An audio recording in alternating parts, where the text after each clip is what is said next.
plusieurs causes générales qui ont été avancées, c'est-à-dire communes à beaucoup de pays. C'est un phénomène dense en Afrique.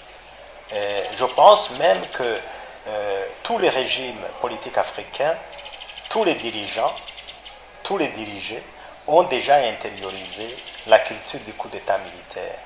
Ils pensent que le changement par coup d'État militaire est la seule solution à partir du moment où les autres mécanismes, notamment les mécanismes constitutionnels, sont bloqués. Alors, quelles sont les causes générales? La première, c'est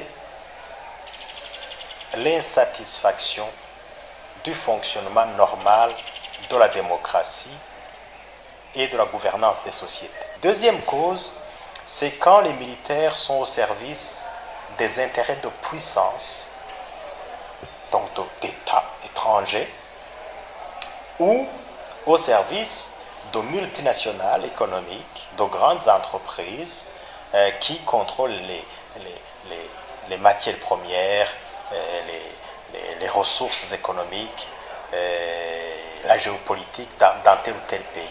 Et la troisième raison, c'est une raison organisationnelle interne à l'armée.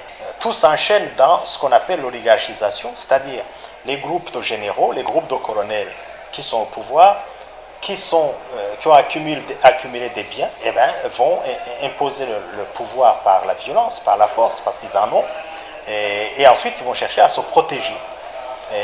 Ils seront beaucoup plus rebelles aux constitutions, aux règles que les civils eux-mêmes. C'est le terrain de la satisfaction socio-économique, ce qu'on appelle l'efficience. Donc il faut que les élites sachent que chaque fois que les gouvernés n'auront pas un niveau de satisfaction socio-économique, c'est-à-dire les conditions de vie socio-économique minimales, la santé, l'éducation, l'alimentation, n'est-ce pas, et finalement une croissance économique soutenue, et bien, chaque fois qu'il y aura cette insatisfaction, il y aura toujours appel au changement. Si maintenant l'appel au changement n'est pas possible par la procédure pacifique, c'est-à-dire par la voie légale, voilà deuxième champ, le respect des procédures de changement, la possibilité de changement, l'alternance au pouvoir. Si cela n'est pas possible, ça sera toujours des coups d'État militaires.